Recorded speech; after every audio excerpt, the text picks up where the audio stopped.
안녕하세요. 저는 고려대학교 정부대학 컴퓨터학과의 오학주 교수라고 합니다. 여러분 만나게 돼서 반갑습니다. 네, 제가 오늘 전공 체험 강의를 통해서 여러분들에게 강의할 내용은 소프트웨어에 대한 건데요. 소프트웨어. 그 중에서도 소프트웨어의 원리에 대해서 좀 쉽게 여러분들에게 전달하려고 하는 것이 목적입니다. 사실 이제 소프트웨어에 대해서 많이 들어보셨을 텐데요. 이제 소프트웨어라는 어떤 과목, 분야라는 게 사실 이제는 전 분야에서 필요한 그런 영역이 되고 있죠. 한 예로 이제 하버드 대학에서는 이제 CS50이라고 하는 이제 과목명인데요. 이런 과목이 있습니다. 이제 CS50이라고 하는 이 과목은 이제 하버드생 12% 이상이 신청하고 있는 전 과목을 통틀어서 가장 인기 있는 과목 중 하나입니다. 하버드대에서. 이제 이 과목에서 배우는 게 뭐냐면은 컴퓨터 프로그래밍이에요. 컴퓨터 프로그래밍이 입문 과정이고 이제 전공자, 비전공자 모두 포함해서 주로 이제 대학 초년생들이 듣는 과목입니다. 과와 상관없이. 이제 프로그래밍 입문 과정인데 이제 프로그래밍이라는 게 결국에는 소프트웨어를 작성하는 방법에 대해서 이제 배우는 거다라고 생각하시면 됩니다. 그래서 예를 들어 이 하버드대 컴퓨터학과의 학과장 교수님인 해리 루이스가 얘기하기로는 이제 컴퓨터학적 사고와 도구가 그러니까 프로그래밍, 소프트웨어를 만드는 데 필요한 어떤 소프트웨어를 만드는 데 필요한 사고와 도구들이 이제 모든 학문 분야에서 다 필요하다. 그런 시대가 됐다라는 거고요. 앞으로 점점 더 그렇게 될 거고. 그래서 그 사실을 이미 하버드생들이 다 알고 있다라는 겁니다. 여기 보시면 실제 강의실이고요. 하버드에서 CS50 강의하는 수백 명, 천여 명에 해당하는 학생들이 지금 듣고 있죠. 그래서 소프트웨어라는 것이 이제 여러분들이 이제 대학에 가서는 사실 전공과 상관없이 한 번쯤은 배워둬야 되는 그런 과목이 되었습니다. 실제로 우리 고려대학교에서도 전교생을 위한 그 컴퓨터학과 학생들뿐만 아니라 모든 학과 학생들을 위한 프로그래밍 과목들이 개설되어 있고요. 그리고 많은 대학들에서 전교생을 위한 그런 과목들을 개설하고 있는 추세입니다. 자, 왜 그러냐 하면 다들 잘 아시겠죠? 그죠? 소프트웨어라는 게 이제 전 산업 분야로 다 확장이 되고 있기 때문이거든요, 결국에. 패러다임의 변화를 간단하게 보면은 일단 1950에서 60년대에는 경공업, 그리고 7, 80년대에는 중공업이었다고 하면은 그 이후에는 ICT 산업이라 그래서 우리나라가 잘했던 반도체나 휴대폰 산업들이 굉장히 각광을 받았었죠. 근데 이제 현재 그리고 앞으로 미래에는 그 패러다임을 주도하는 영역이 이제 소프트웨어가 되고 있습니다. 그래서 이른바 소프트웨어 중심 사회가 도래하고 있다고 얘기를 많이 하고요. 여러분도 아마 많이 들어보셨을 거고. 그래서 어떤 일이 일어나고 있냐면은 기존에는 소프트웨어랑 전혀 관련이 없다라고 사람들이 생각했던 그런 산업들, 대표적인 게 자동차 산업이죠. 자동차 산업이 그동안은 소프트웨어랑 관련이 없는 산업으로 여겨졌었어요. 근데 이제는 자동차 산업 이퀄 소프트웨어가 되고 있거든요. 왜냐하면 자동차의 어떤 물리적인 성능은 이제 별로 중요하지가 않아요. 그건 이제 거의 한계에 다다랐고, 이제 앞으로 중요한 거는 이 자동차, 예를 들어 자율주행 자동차다. 그러면은 그 자율주행 자동차의 성능은 뭐가 결정짓냐면 그 운전하는 소프트웨어, 그 인공지능의 능력에 따라서 결정이 되겠죠. 물리적인 능력보다. 그래서 자동차 산업이 이제 소프트웨어 산업이 되고 있고요. 그리고 논란의 여지가 논란이 많이 있지만 비트코인으로 대표되는 어떤 금융산업 또 역시 소프트웨어가 점점 이 기존의 전통적인 금융산업을 대체하고 있죠. 그리고 여러분들 잘 아시는 알파고로 대변되는 인공지능이라고 하는 것도 그 기저에는 소프트웨어로 움직이는 것이고요. 그래서 오늘은 그러한 소프트웨어에 대해서 소프트웨어가 도대체 뭐고 또 그 전에 사실 컴퓨터가 뭐고 그리고 컴퓨터를 움직이게 하는 소프트웨어에 대해서 알아보고 그리고 간단히 컴퓨터와 소프트웨어에 대해서 말씀드리고 그 다음에 구체적인 어떤 한 사례를 통해서 소프트웨어를 이용해서 우리가 어떤 컴퓨터를 다루는 방법 컴퓨터를 이용해서 어떤 문제를 해결하는 방법에 대해서 조금 더 구체적인 사례를 가지고 여러분들에게 강의하도록 하겠습니다. 그리고 마무리로 이제 소프트웨어 기술 현재와 미래에 대해서 간략히 말씀드리고 강의를 마치도록 하겠습니다. 그래서 이 강의를 들으시면 여러분들이 소프트웨어라는 것을 뭐 전공을 하게 되면 대학에서 이런 느낌의 학문이구나, 소프트웨어 분야라는 게. 그리고 이런 적성이 필요하겠구나. 그리고 앞으로는 어떻게 발전하겠구나. 뭐 그런 것들에 대한 감을 조금이라도 잡을 수 있도록 하는 것이 목표입니다. 네, 소프트웨어를 얘기하려면 당연히 컴퓨터를 먼저 얘기를 해야 되는데요. 컴퓨터는 여러분들 이런 생각을 해보셨을지 모르겠지만 컴퓨터는 지금까지 그 인류 역사상 인류가 발명했던 발명품 중 가장 혁신적인 발명품이에요. 어떤 점에서 그럴까요? 여러분들 컴퓨터를 항상 쓰고 있죠. 모든 사람이 스마트폰을 가지고 있고 항상 가지고 있죠. 요새는 컴퓨터를 모든 사람이. 근데 그 컴퓨터라는 기계가 근본적으로 생각해 보면 굉장히 혁신적인 기계입니다. 발명품이에요. 예를 들어 다른 발명품들과 비교를 한번 해볼까요? 예를 들어 뭐가 있을까요? 자동차, 혹은 뭐 제가 지금 들고 있는 마이크, 혹은 스피커, 혹은 TV, 이런 발명품들과 비교해서 뭐가 그렇게 다르길래 제가 유례가 없는 발명품이라고 얘기를 할 수 있을까요? 네, 저기 사실 답이 써 있는데 뭐가 다르냐면, 자, 자동차를 생각해 볼까요? 자동차로 할 수 있는 일이 사실 뭐죠? 이동하는 거죠. 이동하는 거 외에 할 수 있는 일이 사실 근본적으로 없어요. 예를 들어 자동차를 가지고 인터넷을 할 수 있나요? 할 수 없죠. 그리고 뭐 마이크로 할 수 있는 일은 제가 여기서 강의하는 것처럼 제 목소리를 더 크게 확대시키는 그런 일을 하는 거죠. 그래서 생각해보면 모든 도구들은, 인류가 지금까지 만들어 온 모든 도구들은 그 기능이 사실 하나입니다. 하나를 대상으로 만든 발명품들이에요. 근데 컴퓨터는 다릅니다. 컴퓨터는 그 발명 모티베이션부터 컴퓨터 하나로 할 수 있는 일이 무한한 그런 도구예요. 예를 들어서 컴퓨터 하나로 인터넷도 하고 게임도 하고 뭐 별걸 다 하죠. 그죠? 일도 하고 모든 분야에서 자동차도 움직이고, 그런 점에서 다른 발명품들과 근본적으로 차별화가 되는 그런 도구라고. 굉장히 신기한 도구입니다, 사실. 우리는 별 생각 없이 일상적으로 쓰고 있지만. 그래서 사실 그런 의미에서 컴퓨터를 보편 만능의 기계라고 합니다. 유니버셜 머신이라고 합니다. 여기서 이제 보편 만능 혹은 유니버셜이라고 하는 의미는 뭐냐면 기계 하나로 할 수 있는 일이 보편적이다, 무궁무진하다, 무한하다라는 의미에서 컴퓨터를 유니버셜 머신이라고 합니다. 오직 컴퓨터만 유니버셜한 머신이에요. 그리고 이제 소프트웨어라는 건 뭐냐면은 그러한 컴퓨터가 할 일을, 얘가 할 수 있는 일이 굉장히 무궁무진하기 때문에 할 일을 시켜야겠죠. 그래서 시키는 도구가 바로 소프트웨어가 됩니다. 컴퓨터가 어떻게 만들어졌는지 먼저 잠깐 말씀을 드리고 소프트웨어에 대해서 말씀을 드리도록 할게요. 혹시 여기 있는 이 사진, 이 사람이 누군지 혹시 아는 사람 있나요? 여러분들이, 네, 누구죠? 앨런 튜링, 그죠? 튜링. 아마 대부분 다 들어보셨을 거예요. 최근에 뭐 몇 년 전에 영화도 있었고. 자, 앨런 튜링이, 결론적으로 앨런 튜링이 왜 그렇게 유명하냐면 컴퓨터를 만든 사람이에요, 결국에. 컴퓨터를 만든 사람이 누군가를 거슬러서 계속 따라가다 보면은 결국 만나게 되는 사람이 튜링입니다.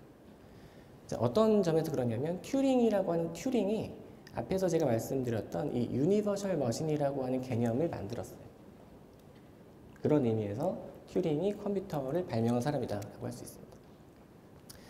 좀 더 구체적으로는 여기 제가 가져온 이 논문에서 컴퓨터의 그 설계도가 드러난 튜링의 페이퍼입니다. 이제 혼자 썼죠, 튜링이. 1936년에. 참고로 튜링이 24살에 썼습니다. 여러분들과 큰 나이 차가 별로 안 나죠? 대학 갓 졸업한 학생이었어요. 대학 졸업하고 튜링이 첫 번째로 쓴 논문이 이제 컴퓨터를 만든 그런 논문. 근데 여기 제목을 자세히 보시면 아시겠지만 제목에 컴퓨터란 말이 나오지 않아요. 그렇죠? 뭐 넘버라는 단어가 나오고 애플리케이션 그리고 뒤에 알 수 없는 단어가 나오고요. 그래서 뭐 컴퓨터블이라는 단어는 나오지만 컴퓨터라는 단어는 나오지 않습니다. 사실 이 논문에서 튜링이 컴퓨터를 발명하려고 논문에 쓴 게 사실은 아니었어요. 튜링도 컴퓨터라는 거를 자기가 만든지도 모르고 만든 게 셈이 돼버린 거예요, 사실. 그거를 어떻게 그런 일이 발생했는지를 좀 자세히 보려면 그 이후로 좀 올라가 봐야 되는데, 그 이전에 이제 1900년도 초반에 이제 수학자들이 힐베르트로 대표되는 이제 수학자들이 제기한 질문이 하나 있었는데, 그 질문이 뭐냐면은 뭐 이런 질문이었어요. 이제 수학자들이 하는 일을 기계적으로 자동화할 수 있을까? 그러니까 조금 더 쉽게 얘기하면 우리 수학에서 하는 일이라는 거는 대표적으로 어떤 theorem, 정리를 증명하는 일이죠. 그렇죠? 근데 그 증명 과정을 자동으로 하는 증명 기계를 우리가 증명을 자동으로 하는 기계를 만들 수 있느냐? 모든 수학적 사실들을 다 증명할 수 있는 기계를 만들 수 있느냐? 이런 질문을 수학자들이 했거든요. 1900년 초반에 힐베르트가. 가능할까요?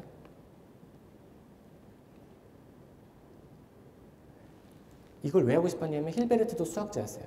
근데 힐베르트가 보니까 여러분들 수학이 어렵잖아요. 그래서 정리 증명하는 거 얼마나 어려워요. 그래서 그거를 자동으로 할 수 있는 기계가 있으면 참 좋겠다. 이제 그런 동기가 있었고, 그런 동기로 이제 연구를 시작했던 거죠. 그래서 다른 수학자들한테 이 문제를 좀 풀어달라고 공식적으로 세계 수학자 대회에서 공표를 하게 됩니다. 1904년인가 그쯤에. 그게 이제 시간이 흘러가지고 이제 또 유명한 괴델이라고 하는 사람이 1931년에 앞에 그 질문, 힐베르트에 대한 이 질문에 대한 답을 31년에 줍니다. 그 답은 불가능하다라는 거예요. 불가능하다. 그 무슨 말이냐면 수학자들이 하는 일을 컴퓨터, 기계가, 이때는 컴퓨터 없었죠. 기계가 완전히 대체할 수는 없다라고 하는 겁니다. 한편으로는 절망스럽기도 하고 한편으로는 다행스럽기도 하는 거죠. 그 기계가 다 대체할 수 있으면은 수학자가 이제 없어질 거고, 근데 절망스러운 거는 계속 힘든 일을 계속 해야 된다는 거고, 그렇죠? 그래서 어쨌든 이 유명한 결과가 이제 불완전성 정리라고 하는 겁니다. 걔들의 불완전성 정리. 그 다음에 이제 튜링이 이 괴델의 불완전성 정리를 대학에서 접하게 된 거예요. 대학에서. 그 다음에 이 불완전성 정리, 여러분들 관심 있으신 분들 있을지 모르겠지만 이 괴델의 증명 방식을 보면 이해하기 어렵습니다. 그래서 튜링이 이 증명을 이해하기 쉽게 다시 한 거라고 생각하시면 돼요. 그냥 한번 수업을 듣고 집에 가서 한번 해본 거예요. 다시 내가 증명을 해본 거예요. 내 방식으로. 그 증명 과정에서 등장하는 게 튜링 머신이라고 하는 게 등장합니다. 근데 튜링은 어떻게 증명하냐면 괴델은 완전 수학자였어요. 그래서 완전히 수학적인 방법으로 증명을 합니다. 근데 튜링은 좀 더 어떻게 얘기하면 컴퓨터 사이언티스트예요. 그래서 이 사람이 한 거는 일종의 컴퓨터, 이 사람이 생각하는 기계, 그러니까 수학 문제를 푸는 기계라고 생각하시면 됩니다. 수학 문제를 푸는 기계를 하나 만들었어요, 튜링이. 그 다음에 이 기계로 뭘 보였냐면 이 기계로 풀 수 있는 수학 문제가 굉장히 많다. 무한히 많다라고 하는 걸 보였습니다. 왜냐하면 자, 우리가 지금 증명하고 싶은 게 뭐냐면은 어떤 기계를 만들어도 못 푸는 문제가 있다. 이걸 증명하고 싶은 거예요. 그러려면 먼저 만들어야 되는 게 최대한 많이 풀 수 있는 기계를 만들어야겠죠. 그런 걸 이제 만들기 위해서 튜링 머신을 만든 거예요, 튜링이. 그래서 튜링이 이러한 기계, 사실 이 그림은 이 기계는 튜링 기계 한 예인데 2 더하기 3을 수행하는 튜링 기계입니다. 튜링 기계에서 참고로 2는 이런 1, 2개로 표현을 하고요. 2개 있어서 2고요. 3은 1, 1, 1. 1을 3번 쓰면 3입니다. 그러니까 일진법이에요. 튜링 머신에서. 일진법으로 수를 표현하는 거예요. 그래서 일진법으로 수 2랑 3을 표현하면 이걸 덧셈해주는 그런 기계라고 생각하시면 됩니다.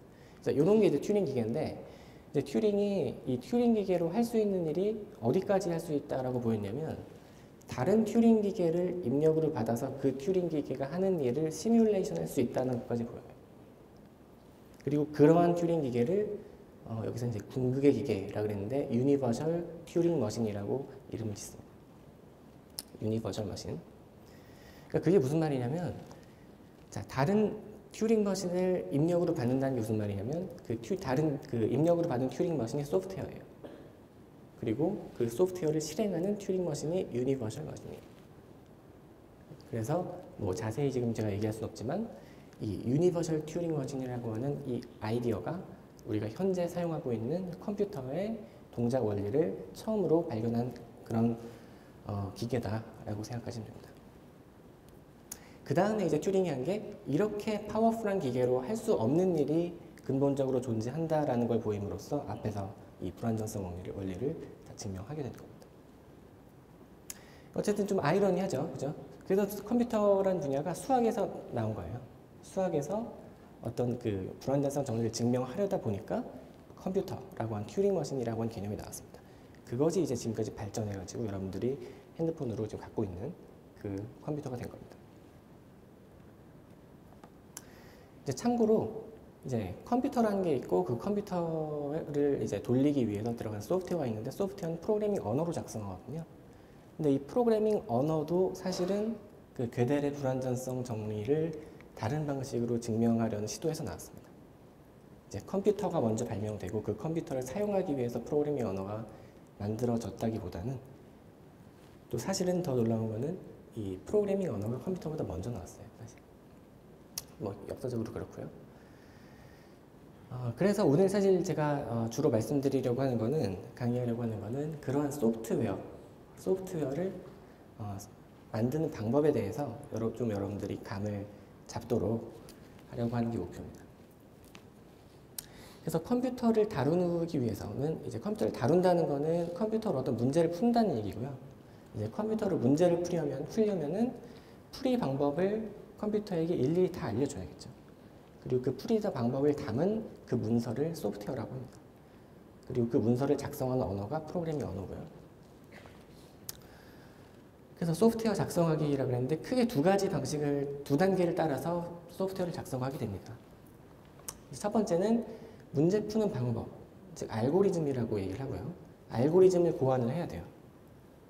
컴퓨터가 할 수 있는 일이 무궁무진하다고는 하지만 자기가 스스로 할 수 있는 게 아니거든요. 어떻게 풀지는 사람이 다 알려줘야 됩니다.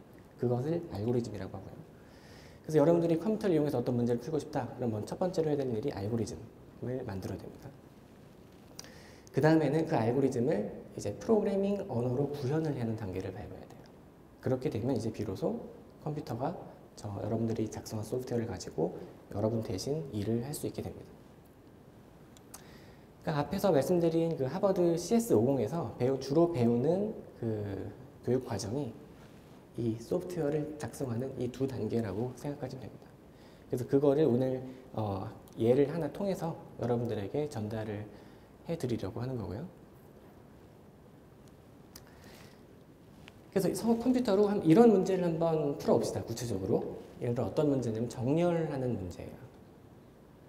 자, 무슨 문제냐면 이제 무작위로 어떤 나열되어 있는 리스트가 주어져 있습니다. 이렇게 뭐 6, 2, 8, 7, 3, 4, 5, 1 그러니까 순서대로 정렬이 안 되어 있는 숫자들의 어떤 시퀀스, 리스트가 주어져 있다고 해볼게요. 그리고 이제 여러분들이 예를 들어 뭐 대학을 졸업하고 취직을 했는데 여러분 상사가 자 이런 리스트를 주고 정렬을 해와라 순서대로 이렇게 1, 2, 3, 4, 5, 6, 7, 8 순서대로 정렬을 해와라 라고 시켰다고 해볼게요. 자 어떻게 할까요? 가장 쉬운 방법은 손으로 하면 되겠죠, 그죠? 손으로 다 할 수 있죠. 여기 이 리스트, 정렬되어 있지 않은 리스트를 정렬시키려면 예를 들어 이렇게 하겠죠. 여러분들한테 시키면 가장 작은 걸 찾겠죠, 먼저. 그죠? 가장 작은 걸 찾아서 맨 앞으로 가져오겠죠. 그 다음으로 가장 작은 원소 2를 그 다음으로 놓고 그 다음으로 가장 작은 3을 다시 가져다 놓고 그런 식으로 쭉 정렬하겠죠. 네, 손으로 하면 됩니다. 근데 손으로 할 때 문제는 만약에 여러분 상사가 이 리스트가 지금은 뭐 8칸짜리지만 길이가 8이지만 뭐 길이가 한 100만짜리 100만 개의 숫자를 주면서 정렬 해봐라 라고 시켰다고 해볼게요. 그럼 손으로 할 수 있을까요? 당연히 못하겠죠. 네. 그래서 컴퓨터를 써야 되는 거겠죠. 그죠? 그래서 그런 태스크가 주어졌을 때, 정렬한 일이 주어졌을 때 그 정렬 작업을 컴퓨터에게 시키고 싶은 거예요, 지금. 자, 시키려면 첫 번째 단계가 뭐라고요? 첫 번째 단계가 알고리즘을 만들어야 돼요. 그러니까 한 스텝 한 스텝 컴퓨터에게 어떻게 이 정렬이라고 하는 일을 수행할 것인지, 해야 되는지를 알려주는 단계. 그 작업을 알고리즘으로 만듭니다. 이제 알고리즘을 만들려면 가장 첫 번째로 아이디어가 필요해요.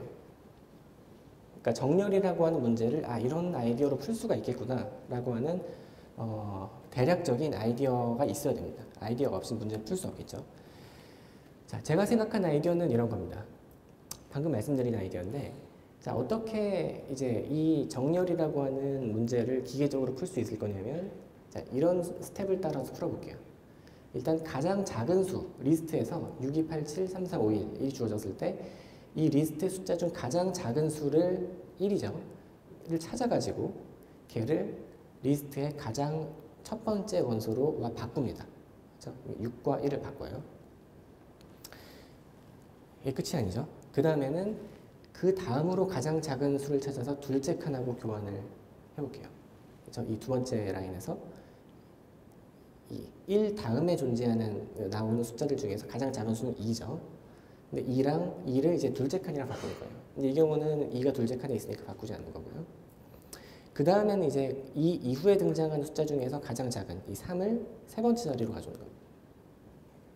이렇게 계속 반복하면은 언젠가는 정렬이 된 리스트를 얻을 수 있겠죠.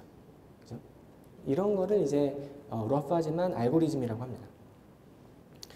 근데 컴퓨터한테는 여러분들이 예를 들어 여러분 친구한테 이 정렬하는 일을 시킨다라고 하면 이 정도로 얘기해도 당연히 사람은 알아듣겠죠. 그죠? 근데 컴퓨터는 이렇게 뭐 얘기할 수도 없고 이렇게 얘기해도 못 알아듣습니다. 그러니까 이거를 조금 더 컴퓨터가 이해할 수 있는 수준에서 알고리즘을 더 다듬어 줘야 돼요. 더 자세하게. 애매모호함이 전혀 없이.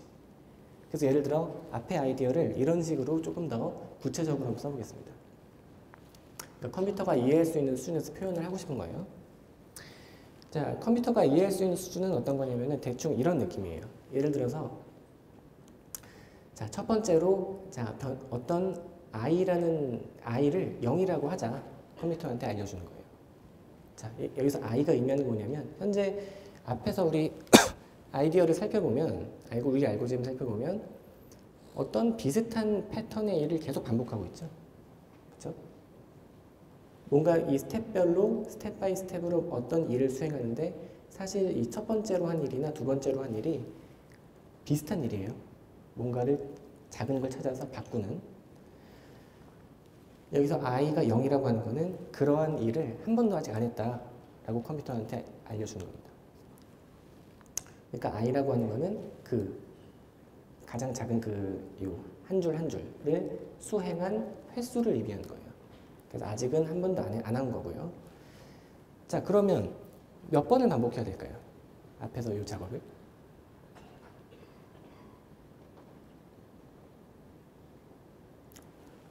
뭐 우리 사람은 더 대충 하다가 뭐 정렬되면 끝내면 되잖아요. 그죠?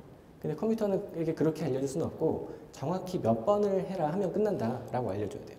몇 번 하면 끝날 거냐면 리스트의 원소의 개수만큼 앞에 작업을 해야겠죠. 그렇죠? 이 경우에는 8개, 숫자가 8개 있으니까 8번 반복하면 끝납니다. 근데 i가 지금 처음에 아무것도 안 했을 때가 0이었기 때문에 결국 i가 7이 되면 끝내라 라고 알려줘야 돼요. i가 7이 되면 끝내라 라고 하는 얘기는 좀 더 일반적으로 얘기하면 지금 숫자가 8개 있는 경우만 작동하는 알고리즘 만들면 안 되기 때문에 리스트의 길이가 일반적으로 len, length라고 하면 len보다 하나 작은 값일 때, 지금 len이 지금 8이고요. 8보다 하나 작은 값인 7이 되면 종료해라 라고 컴퓨터한테 알려줘요. 자, 그 다음엔 이제 본격적으로 앞에서 했던 그 한 스텝 작업을 어떻게 하는지 알려주는 단계예요. 자, 그 다음에는 이제 i번 지금까지 어떤 작업을 수행했다면 i번째 이후 리스트에 있는 i번째 이후 원소 중에서 최소값을 찾아라. 그리고 그 최소값의 위치를 찾고 그 값을 m이라고 할 때 i번째 원소랑 n번째 원소를 교환해라 라고 컴퓨터한테 알려주면 됩니다. 그렇죠? 결국에는 앞에서 했던 거랑 똑같은 건데 여기서 했던 거를 이 스텝 바이 스텝 작업들을 애매모호함이 없이 표현하는 작업 노력을 하고 있는 거예요 지금. 자, 그 다음에 해야 될 일은 i를 하나 증가시키고 2번으로 돌아가서 계속 반복해라. 끝날 때까지. 그죠? i가 length랑 length 빼기 1보다 같을 때까지 계속 반복해라. 네. 이게 이제 컴퓨터가 이해할 수 있는 수준의 알고리즘입니다. 자, 예를 들어 앞에 예를 다시 보면 자, 어떻게 동작할 거냐면 컴퓨터는 이 정렬 작업을 어떻게 수행할 거냐면요. 이 처음에 인풋 리스트를 받고 그 다음 처음에 i를 0으로 세팅을 해요. 자, 그 다음에 length는 8이라는 걸 알고 있어요. 그죠? 길이. 그 다음에 이 세 번째 이 스텝을 이제 컴퓨터가 실행하면 뭘 알 거냐면 가장 작은 원소가 1이구나. 그리고 1의 위치는 7이구나 라는 걸 알 수 있습니다. 그래서 첫 번째 스텝에서는 i가 0이고 m이 7이고 length가 8이다를 컴퓨터가 알아내고요. 그 다음에 다시 네 번째 스텝이 뭐냐면 i번째 원소와 n번째 원소를 교환하라 그랬으니까 0번째 원소와 7번째 원소를 교환합니다. 컴퓨터가. 그러니까 1과 6을 교환합니다. 네. 그런 식으로 1을 맨 첫 번째 원소로 교환하고요. 그 다음에 i를 하나 증가시키고 다시 2로 돌아가서 이 첫 번째 스텝에서 결과로 나온 리스트에 대해서 똑같은 알고리즘을 계속 반복적으로 적용을 하는 겁니다. 그러다 보면 i가 계속 증가하게 될 거고 어느 순간 7이 되겠죠. 근데 7이 됐을 때 끝내라 그랬으니까 이때 끝내는 겁니다. 그리고 알고리즘이 끝나면 이 결과 리스트를 보면 정렬이 되어 있죠. 그렇죠? 이런 식으로 컴퓨터한테 일을 시키는 이런 컴퓨터한테 일을 시키는 이 명령어들을 알고리즘이라고 하고요. 근데 이 알고리즘에서도 사실 애매한 문장이 몇 가지가 있어요. 제가 구체적으로 여기서 얘기는 안 드렸지만 뭐가 애매할까요? 예를 들어서 이런 거. 자, 여기서 최소값의 위치를 찾으라 그랬는데 최소값의 위치를 찾으라고 하면은 컴퓨터가 할 수가 없겠죠.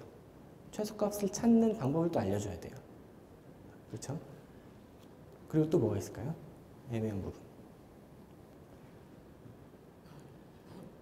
요런 말도 애매한 거예요. 자, i번째 원소와 n번째 원소를 교환해라. 자, 교환을 어떻게 하지? 라고 컴퓨터는 교환하는 방법을 몰라요. 그래서 교환하는 방법도 우리가 알고리즘으로 만들어줘야 됩니다. 그거를 이제 좀 뒤에서 말씀드릴게요. 그래서 어쨌든 지금으로서는 이게 이제 알고리즘이라고 치고 얘를 우리가 만들었다라고 해볼게요. 이렇게 알고리즘을 만들면 이걸 이제 구현하는 거는 구현하는 단계로 넘어갑니다. 네, 첫 번째 스텝이 알고리즘 만들고 두 번째가 프로그래밍 언어로 구현하기. 이제 구현하는 언어를 컴퓨터 언어 혹은 프로그래밍 언어라 그러는데 굉장히 다양한 언어들이 있습니다. 여기서 제가 사용한 언어는 이제 파이썬이라고 하는 언어로 표현을 해볼게요. 참고로 그 하버드에서 가르치는 언어입니다. CS50에서.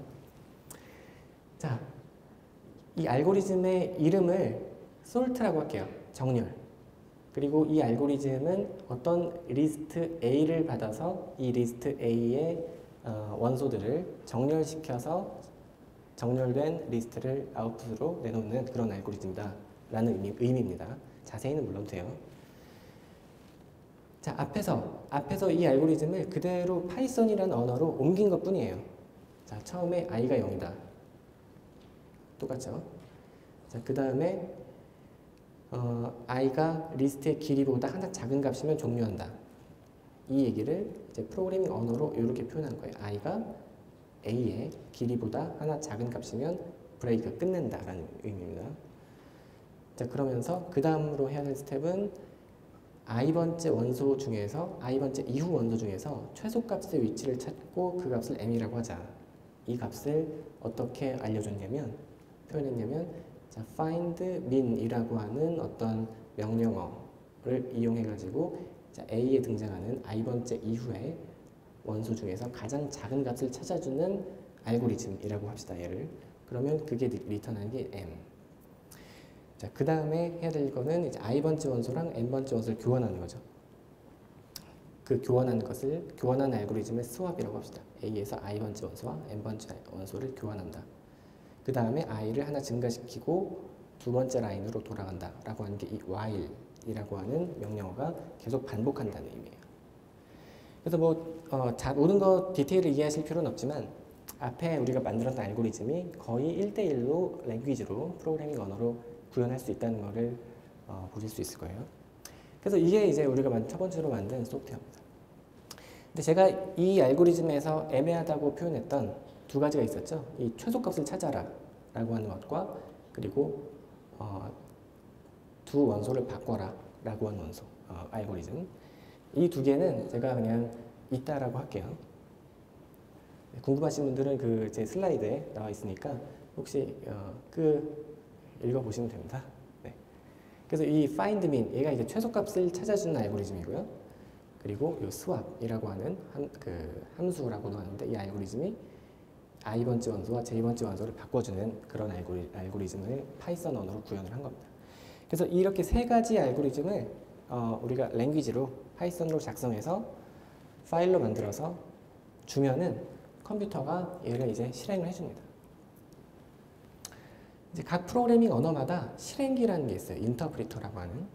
그래서 이 인터프리터에게 우리가 만든 알고리즘, 이 함수를 실행시켜 달라고 요청을 하면은 그리고 그 인자로 우리가 정렬할 리스트를 주면은 컴퓨터가 이 프로그램을 실행시켜서 이 정렬된 리스트를 반환을 해줍니다. 이 길이에 상관없이 작동하는 알고리즘이에요. 길이가 100만이 돼도 작동을 합니다. 네, 그래서 이게 아마 여러분들의 첫 소프트웨어, 컴퓨터에게 일을 한번 시켜본 거예요. 정렬이라고 하는 작업을 수작업으로 하는 게 아니라 컴퓨터를 이용해서 하려면 이런 스텝을 따라서 하게 된다라는 겁니다. 그렇게 어렵지가 않죠. 그죠? 근데 사실 그렇게 쉽지도 않아요. 자, 어떤 점이 쉽지 않냐면 일단 알고리즘 만드는 게 쉽지가 않았죠. 근데 앞에 제가 보여드린 저 정렬 알고리즘을 여러분들이 집에 가셔서 큰 리스트에다가 돌려보면 어떤 사실을 발견할 수 있을 거냐면 굉장히 느리다는 걸 발견할 수 있어요. 예를 들어서 실제로 앞에 알고리즘을 실제 제 컴퓨터에서 실행했을 때 나온 실행 시간이에요.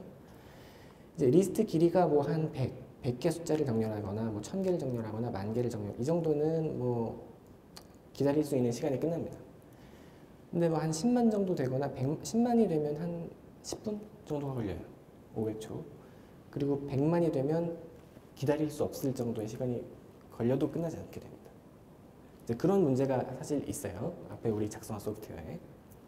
그래서 여러분들이 소프트웨어를 작성할 때는 단순히 어떤 일을 하는 프로그램을 만드는 것은 첫 번째 단계고 그 이후에 또 생각해야 하는 단계가 뭐냐면 최대한 효율적인 알고리즘을 만드는 그런 훈련이 필요합니다.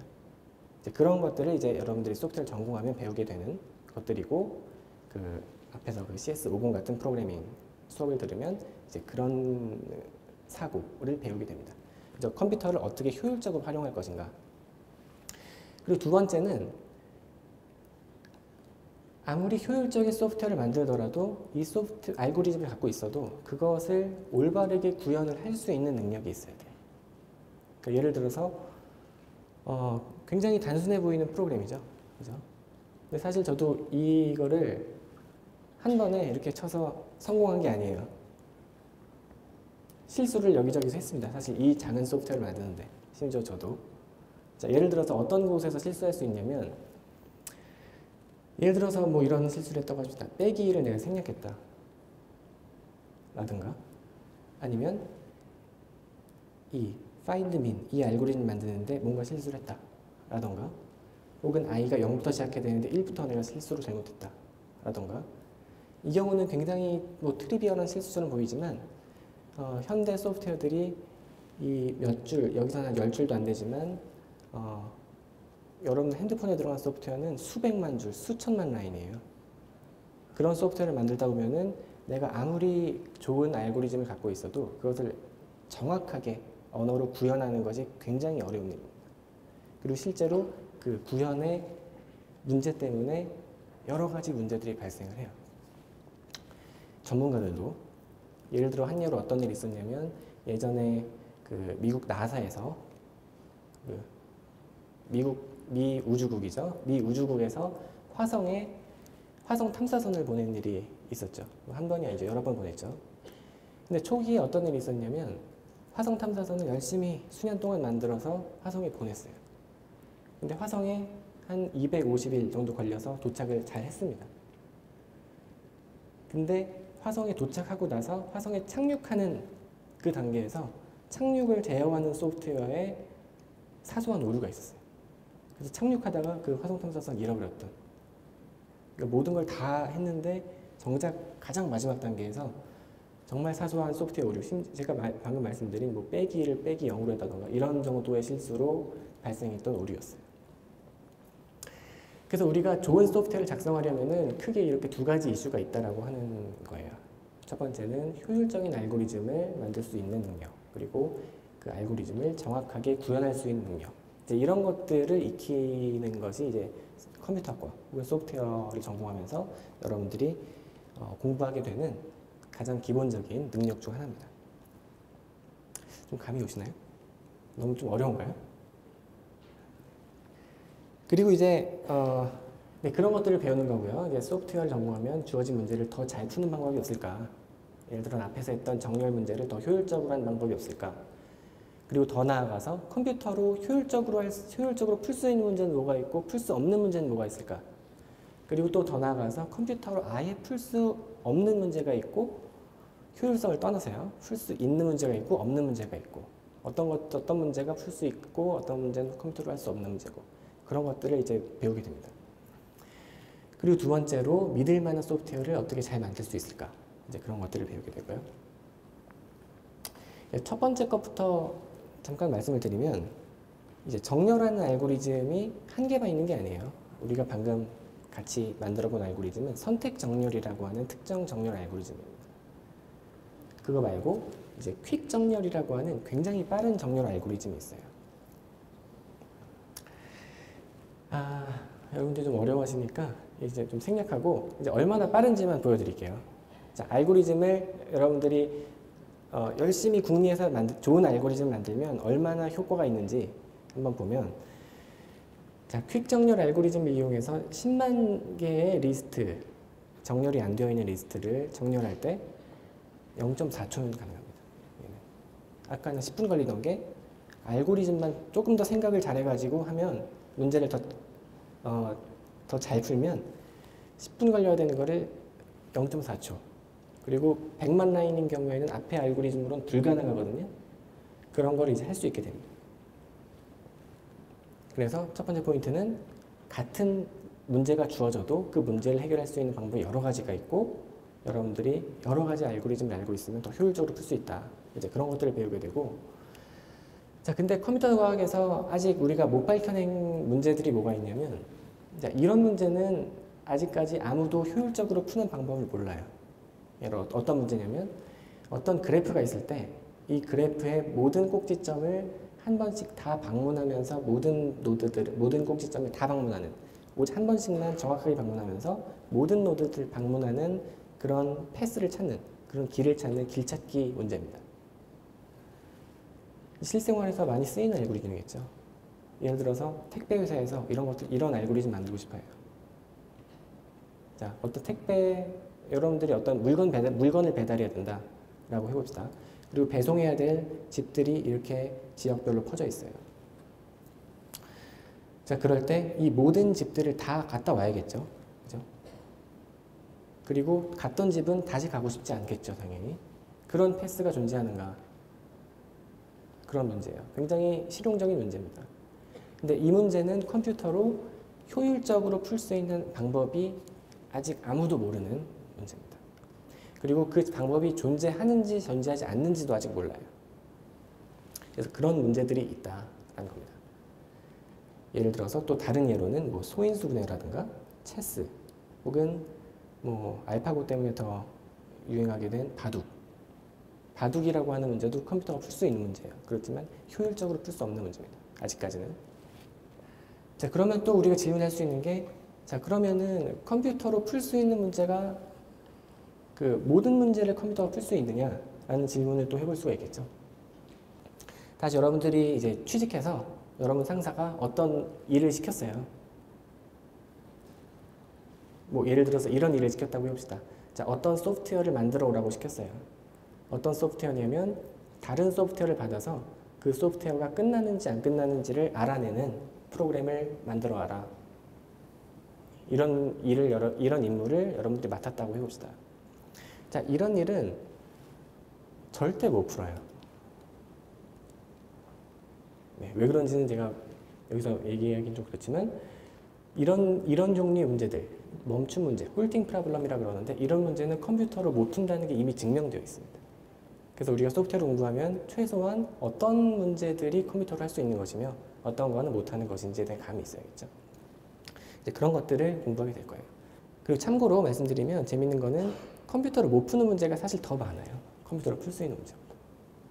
근데 사실 컴퓨터로 풀 수 있는 문제도 무한하거든요. 근데 컴퓨터로 풀 수 없는 문제는 더 크게 무한합니다. 네, 여러분들 이런 말을 들어보셨을 텐데 이제 무한한 집합도 셀 수 있는 무한한 집합이 있고 셀 수 없을 만큼 큰 무한한 집합이 있잖아요.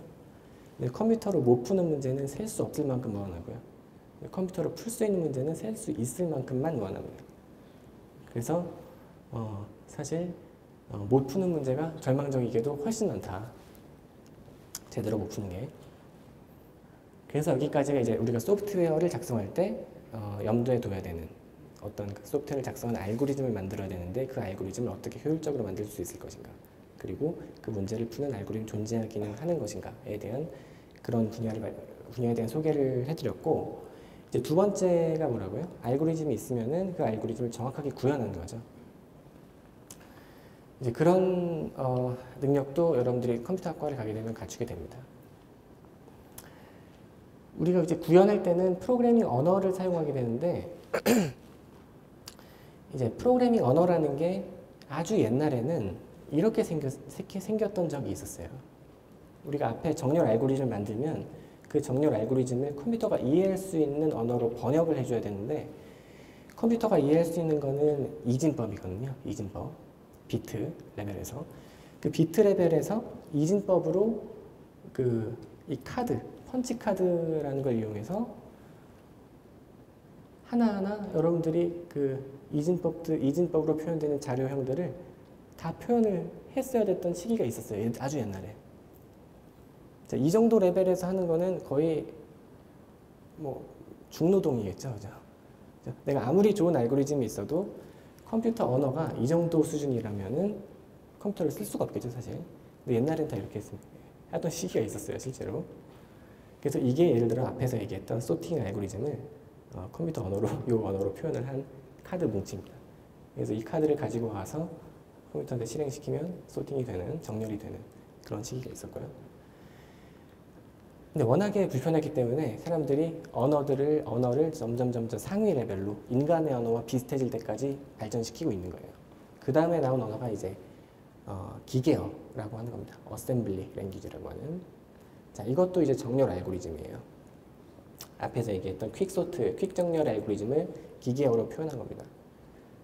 근데 뭐 도무지 알 수가 없죠, 그죠? 그래서 좀 더 상위로 올라가면 이게 이제 요즘도 많이 쓰이는 C라고 하는 언어입니다. C 언어. 이제 C 언어 수준이 되면은 그래도 어느 정도 뭐 읽을만 해요. 이제 퀵 정렬 알고리즘을 이렇게 표현할 수 있습니다. 이런 식으로 프로그래밍 언어가 점점 상위 언어, 상위 레벨로 발전을 하고 있고, 그래서 이제 최근에 나온 언어들은 이 정도 레벨에서도 표현이 가능해요. 그러니까 훨씬 사람이 우리가 아직까지 뭐 자연어만큼 상위 레벨은 아니지만 계속 하이어 레벨 랭귀지들이 나오고 있습니다. 파이썬도 그 중에 하나고요. 그리고 이제 어떤 기술들도 있냐면 소프트웨어를 정확히 구현하는 게 굉장히 어려운 일이기 때문에 여러분들이 만든 소프트웨어가 정확하게 구현이 되었는지 혹은 오류가 있는지 없는지를 자동으로 판단하는 그런 소프트웨어들도 나오고 있습니다. 그리고 그런 오류가 있다면 자동으로 수정해주는 그런 기술들도 컴퓨터 과학에서 활발히 연구하고 있는 분야 중 하나입니다. 혹은 요새는 이제 인공지능 시대니까 이런 소프트웨어도 있어요.